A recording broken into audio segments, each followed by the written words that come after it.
कहता है दिल हमारा, हमारा सलाम लो, बस तुम ही हो सहारा, हमारा सलाम लो। उल्फत हमें नसीब हो अहले बैत की, उल्फत हमें नसीब हो ये अहले बैत की, ये अहले बैत की। दिल ने यही पुकारा, हमारा सलाम लो। A1 न्यूज़ में आप सभी दर्शकों का स्वागत है। मैं आपके साथ इलियास बड़ेघर। न कलियां ये खिलती न गुल मुस्कुराते, अगर बाग हस्ती कमाली ना होता। ये सब है मेरे कमली वाले का सदका, मोहम्मद न होते तो कुछ भी ना होता। तारीकी और सूफियों की नगरी शहर बीजापुर में एक ऐसी हस्ती मौजूद है जो एक ग्रेजुएट हैं, साथ ही साथ नात ख्वां हैं, बहुभाषा कवि हैं और इनकी कई किताबें भी शाया हो चुकी हैं। आज हमारे साथ मौजूद हैं जनाब सूफ़ी शाह मोहम्मद अमीन चिश्ती अल मारूफ हयात रोजंदार साहब। आइए हम उनसे बात करते हैं। अस्सलाम वालेकुम साहब। वालेकुम अस्सलाम। A1 न्यूज़ में आपका बहुत बहुत इस्तकबाल है। शुक्रिया शुक्रिया, बहुत आपका तहे दिल से मैं शुक्रिया अदा करता हूँ कि आपने मुझे इस नाचीज़ को याद किया और मैं आपके दावत पर लब्बा कहता हुआ हाजिर हुआ हूँ। सर, सबसे पहले जी एक शायरी करना कोई बच्चों का खेल तो नहीं है। जी जी इसकी शुरुआत जो है जी। नौजवानी की उम्र से शुरू होती है। जी तो आपके मामले में जी आपको जो शायरी का जो शौक़ है वो जी। कब से चढ़ा आपको? जी, वैसे तो शायरी का शौक़ मुझे बचपन से ही रहा है। मैं बचपन में वो जो है मज़ाहिया शायरी, दक्कनी शायरी जिसे कहते हैं, दक्कनी शायरी कहा करता था दोस्तों में। फिर उसके बाद जैसे जैसे जो है उम्र बढ़ती गई, जब कॉलेज तक पहुँचे तो वहाँ जो है अच्छे अच्छे शोराओं को पढ़ने का मौका मिला, तो फिर हमारी शायरी जो है वो तब्दील हुई और दक्कनी मज़ाहिया से छूटकर हम जो है संजीदा शायरी की तरफ आ गए और आज तक उसी शायरी पर हम कायम हैं। अब शायरी के साथ साथ हमने आपको कई जगह पर देखा है, कई दरगाहों में, कई बारगाहों में देखा है कि जी आपकी बहुत ही खूबसूरत और बुलंद आवाज़ में आप नात शरीफ और हम शरीफ पढ़ते रहते हैं। जी जी तो ये नात और हमद शरीफ पढ़ने का जी ये आपको कब से मतलब चस्का लगा है? जी जैसे मैंने कहा कि मुझे शायरी का शौक़ बचपन से था, तो जब हम छोटे थे तो मस्जिद में जाया करते थे। बाजू में जो एक दरगाह थी जो, तो फिर जो है मस्जिद में सलाम वगैरह होता था, तो मुझे भी जो है वो जो पढ़ते थे लोग देखकर शौक़ होता था कि मैं भी ऐसा सलाम पढ़ूं। फिर रफ्ता रफ्ता वो सलाम याद हुए, फिर नात का प्रोग्राम जो है हुआ करता था वहाँ दरगाह में वगैरह, तो फिर मैं रफ्ता रफ्ता कुछ रियाज़ करता हुआ और जो है नात का प्रोग्राम में हिस्सा लेते हुए इस मंजिल पर आज पहुँचे हैं। ये अल्लाह का शुक्र एहसान है। अब आपने कहा कि आपको शायरी का शौक़ जो बचपन ही से लगा हुआ था जी और हो सकता है अभी आप बुलंद पाया के शायर भी बन गए हैं बीजापुर के, जी जी तो आपने बहुत सारी तसनीफ़ात भी लिखे होंगे। जी जी। तो आपके जो कौन कौन सी आपने किताबें अब तक आपकी शाया हुई हैं? हाँ, वैसे तो अभी जो है मेरी एक किताब बेंगलुरु उर्दू एकेडमी से शाया हो चुकी है, जिसका नाम था गुले हयात। गुले हयात जो है मेरी जो शेरी मजमुआ, जिसमें तकरीबन 110 कलाम से ज़्यादा थे, जिसमें नातें, मनकबत, गज़लें, नज़में, हम्द, सलाम और कतात वगैरह उसमें मौजूद हैं। तो और किताब मेरी एक इंशाअल्लाह मंज़र आम पर जल्द से जल्द आने वाली है। ये उर्दू की बात कर रहा हूँ मैं। इसके अलावा मेरी एक कन्नड़ किताब भी इंशाअल्लाह अनकरीब प्रिंट होने वाली है, जिसमें बहुत सारे कन्नड़ा जो है मैंने कलाम लिखे हैं। इंशाल्लाह भी मंजर आम पर आएगी। उसके बाद एक हिंदी कलाम भी जो है, हिंदी का जो है शेरी मजमुआ भी इंशाल्लाह मैं मंजर आम पर लाऊंगा। अब इससे पहले आप किन किन मतलब मुकाबलों में वगैरह वहाँ पर शिरकत कर चुके हैं और किन किन हजरात से मिल चुके हैं, और आपकी जो भी किताबें वगैरह किन हस्तियात से आपने वो यहाँ पर मंजर आम पर आई हैं? जी, वैसे तो मैं अपने आप को बहुत खुशकिस्मत समझता हूँ कि शहर बीजापुर में रहने के बावजूद मुझे इतने बड़े बड़े चोटी के शोराओं के साथ मुशायरा पढ़ने का मौका मिला। इंटरनेशनल शोरा जैसे कि मुनव्वर राणा हैं, निदा फाजिल साहब हैं, और हमारे राहत इंदौरी साहब हैं, और कई नामवर शोरा जो फिल्मों में भी गाने लिख चुके हैं और कई इंटरनेशनल मुशायरे पढ़ चुके हैं। उनके साथ कई मुशायरे पढ़ने का मुझे मौका मिला। इसके अलावा मुझे जो है निज़ामत करने का भी मौका मिला। बहुत सारे प्रोग्रामों के वो जो होते हैं, जो नात्या कंपटीशन वगैरह होते हैं, वहाँ पर जज बना कर जाता हूँ। और ख़ास बात मैं अभी तक किसी को नहीं बताया हूँ कि वो है कि मैंने संगीत में कर्नाटक यानी हिंदुस्तानी संगीत में जूनियर सीनियर की एग्ज़ाम भी पास की है, जिसे वोकल कहते हैं। हिंदुस्तानी संगीत में वोकल किया है। इसकी वजह से जो है मेरी आवाज़ जो है वो सुरीली हुई और मैं अच्छे अंदाज में गाने का जो है मुझे वो सलीका मिला। ये मुझे जो है संगीत सीखने की जो ये थी वो हज़रत अमीर खुसरो से जो है मुझे जो है उनसे एक्सप्रेशन मिली मुझे, क्योंकि वो एक वक्त में सूफ़ी भी हैं और बहुत से चीज़ों को उन्हें ईजाद किया, जैसे ढोलक, तबला है, सितार है, और कई रागों को उन्होंने बनाया है, और जो है ताल, तबले की ताल उन्होंने बनाया है। आज तक जो उनकी चीज़ें हैं वो हिंदुस्तान में सलामत हैं। और गायकी की जो शैली है हिंदुस्तानी संगीत में, छोटा ख्याल बड़ा ख्याल, ये हज़रत अमीर खुसरो की देन है, और हिंदुस्तान में आज तक वही जो है गायकी चल रही है। तो मुझे बहुत उनकी तारीफ़ पढ़ने के बाद मुझे मुतासिर हुआ, तो मैं भी जो है क्लास को अटेंड किया, संगीत क्लास, मैंने संगीत सीखा है। इस वजह से हो सकता है मेरी आवाज़ सुरीली हुई है। अब जहाँ तक हमारा जो शहर बीजापुर है, जी, तारीखी शहर भी है और यहाँ पर सूफियों की नगरी भी है। जी, यहाँ पर हज़ारों सूफिया कराम यहाँ पर अपने तालीमात को लेकर आए, लोगों में उसकी तबलीग की और यहाँ पर वो आराम फरमा है। जी, जी, तो बहुत सारे जो बड़ी हस्तियाँ भी यहाँ पर मौजूद हैं। जी, आपको जब हम देख रहे हैं तो ऐसा लग रहा है कि आप भी पीरी मुरीदी जो सिलसिला है उससे जुड़े हुए हैं। जी, जी, जी, तो इस पर आप कुछ रोशनी डालना चाहेंगे कि आप किस बारगाह के मुरीद हैं, कहाँ पर से आपने खिलाफत वगैरह हासिल की? जी, जी, हाँ, मैं बता रहा था कि मैं मस्जिद में जाता था बचपन में, तो वहाँ जो कुछ हजरात ऐसे थे कि वो पीरी मुरीदी की लाइन में थे, यानी जुड़े हुए थे, निस्बत सी उनको दरगाहों से, बारगाहों से निस्बत थी। तो मुझे भी रफ्ता रफ्ता उनके साथ रहते रहते शौक़ पैदा हुआ।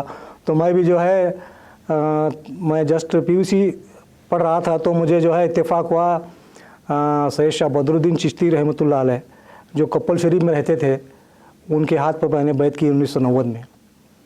फिर उसके बाद मैं उन्हीं की मुरीदी में रहा कई सालों तक, तकरीबन 30-32 साल के बाद फिर बारगाह ख्वाजा अमीन चिश्ती से मुझे जो है खिलाफत से नवाजा गया। और अल्लाह का शुक्र है मैं जो है बारगाह निज़ाम ख्वाजा अमीनुद्दीन की बारगाह से जुड़ा हुआ हूँ, जहाँ से मुझे खिलाफत है। और जो है इंशाअल्लाह अनकरीब मुझे भी जो है खानकाई जो निज़ाम कायम करने की इजाज़त है, तो मैं भी अनकरीब खानकाई निज़ाम कायम करके इस पीरी मुरीदी के सिलसिले को आगे बढ़ाना चाहता हूँ।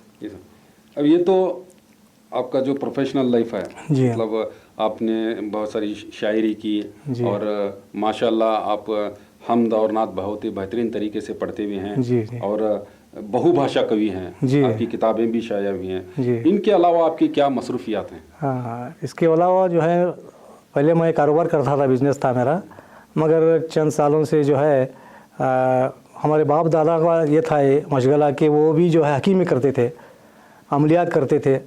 तो अल्लाह की तौफीक मुझे भी हुई कि मैं भी जो है हकीमी पे जो है अभी कारबंद हूँ, और जो है अमलियात भी जो है हमारा है, हकीमी और अमलियात से लोगों को फ़ायदा पहुँच रहा है। तो अल्लाह से दुआ है कि इसी में मुझे जो है कामयाब नसीब फरमाए। अब एक शायर हैं आप, आपसे मैं एक बात पूछना चाहूँगा कि आजकल के जो नौजवान जो पीढ़ी है, जी, जी, वो हमारी उर्दू से दूर होती जा रही है। जी, जी, उर्दू ज़बान जो मीठी ज़बान है, सलीकी की ज़बान है, अदब की ज़बान है, जी, जी, ऐसी ज़बान से जो नौजवान है दूर होते जा रहे हैं। जी, और अब इससे जुड़ने के लिए जी, और उससे मतलब ताल्लुक़ रखकर हमारे देश को आगे ले जाने के लिए आप हमारी नौजवान पीढ़ी को एक क्या संदेश देना चाहेंगे? हाँ, अच्छा सवाल आपने किया। ऐसा है कि पहले क्या हुआ करता था, जो भी उर्दू मीडियम से लोग सीखते थे तो उनको नौकरी के बहुत सारे अपॉर्चुनिटी होती थी। वो अब क्या हो गया है, इलाकाई ज़बान कन्नड़ा है, फिर रियासती ज़बान हिंदी है। इस कश्मकश में लोग जो है बहुत ही कश्मकश में हैं कि क्या सीखें क्या करें। इस वजह से जो है रोज़गार की जो है उनको तलाश है और रोज़गार की वजह से वो उर्दू से दूर हो रहे हैं। ऐसा नहीं करना चाहिए। उर्दू एक जो है ज़बान, मीठी ज़बान, ऐसी ज़बान है जो मादरी ज़बान हमारी है, वो हिंदुस्तान में पली बड़ी है। इसलिए मैं कहता हूँ कि उर्दू को ज़रूर सीखें और अपने दोस्त अहबाब को सिखाएं ताकि उर्दू को बढ़ावा मिल सके। उर्दू जो है ख़त्म तो नहीं हो सकती है जितना भी हम दूर होंगे, लेकिन उर्दू ऐसी चीज़ है वो बुज़ुर्गों से जो है पैदा हुई है, इंशाअल्लाह क़यामत तक वो ज़बान रहेंगी। मेरी एक अपील है कि नौजवान जो भी इंग्लिश मीडियम सीखो, कन्नड़ा मीडियम सीखो, चाहे कोई भी ज़बान सीखो, मगर उर्दू ज़बान भी ज़रूर सीखो। आप हमारी दावत पर लब्बाइक कहते हुए जी हमारे साथ आए और अपने हमारे साथ बहुत सी चीज़ें शेयर की। जी जाने से पहले जी हम आपसे मुअद्दबाना गुजारिश करते हैं कि जी। आप अपने जो मीठी आवाज़ में जी जी एक नात शरीफ को पेश करें। जी जी जी। मैं कहूँगा कि नात का ऐसा जो है ये है, वो अदब है उसमें।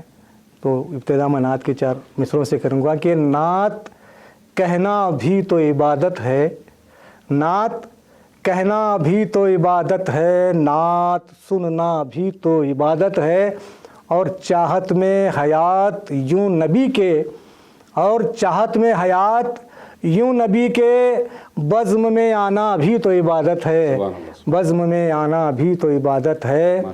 और 4 मिसरे कहूँगा कि मुस्तफ़ा ही से दिल लगाना है, मुस्तफ़ा ही से दिल लगाना है, यूं हमें ज़िंदगी सजाना है, यूं हमें ज़िंदगी सजाना है। हर सदी के इमाम हैं वो हयात, हर सदी के इमाम, हर सदी के हयात, हर सदी के हयात हैं वो इमाम, जिनका मोहताज हर ज़माना है, जिनका मोहताज हर ज़माना है। ये मैं तो कह रहा था कि नात के कुछ मिसरे थे, सुना रहा था। जी जी जी, इंशाल्लाह कोशिश करूँगा मैं कि नात के 2 मिसरे से सुनाऊँगा आपको मैं कि मतलब पेश खिदमत है। कहूँ मैं क्या क्या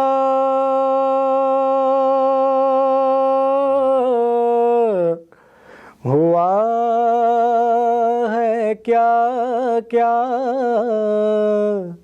नबी की नातो सना की खातिर, नबी की नातो सना की खातिर, बनाए आलम सजिए दुनिया, बनाए आलम सजिए दुनिया, नबी की नातो सना की खातिर, कहूँ मैं क्या क्या।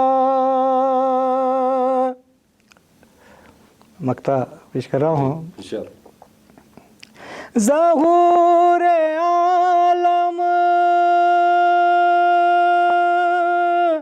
है ज़ात उनकी, हयात बेशक हयात उनकी, ज़हूर आलम है ज़ात उनकी, हयात बेशक हयात उनकी, हमारी सांसों का खेल सारा, हमारी सांसों का खेल सारा, नबी की नातो सना की खातिर, कहूँ मैं क्या क्या हुआ है, क्या क्या नबी की नातो सना की खातिर। माशाअल्लाह, सुभान अल्लाह, शुक्रिया। बहुत खूब, बहुत खूब। जी जी हयात रोजिंदर साहब, आपने हमारी दावत पर लब्बैक कहते हुए अपनी जी, तमाम मसरूफियात से बाला ताक रखकर जी हमारी दावत को कबूल की, जी, इस प्रोग्राम में आए और अपनी खूबसूरत आवाज़ से जी, हमें जी, यहाँ पर अपने हमद और सॉरी नात सुनाई आपने। जी जी। आपका बहुत बहुत एवन न्यूज़ की सारी टीम की जानिब से शुक्रिया अदा करता हूँ। मैं आपका तहे दिल से शुक्रिया अदा करता हूँ कि आप जो है मुझे बुलाए। बहुत बड़ी आपकी जो है ये आपकी चाहत है, आपने मुझे याद किया।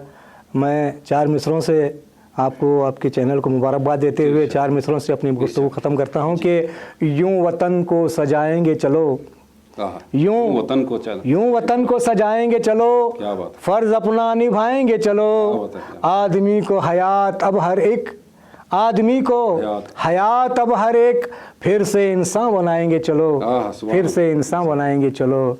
बहुत बहुत शुक्रिया हमारे बड़ेगर साहब जी। देखा व्यूवर्स, हयात रोज़िंदार साहब ने अपनी बहुत ही खूबसूरत आवाज़ से जो हमद पेश की और अपने ज़िंदगी का सारा जो निचोड़ था उन्होंने हमारे सामने चंद ही लम्हात में रखने की कोशिश की।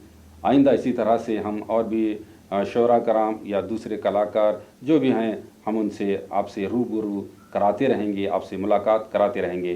तब तक आप देखते रहिए A1 news channel, the face of trust.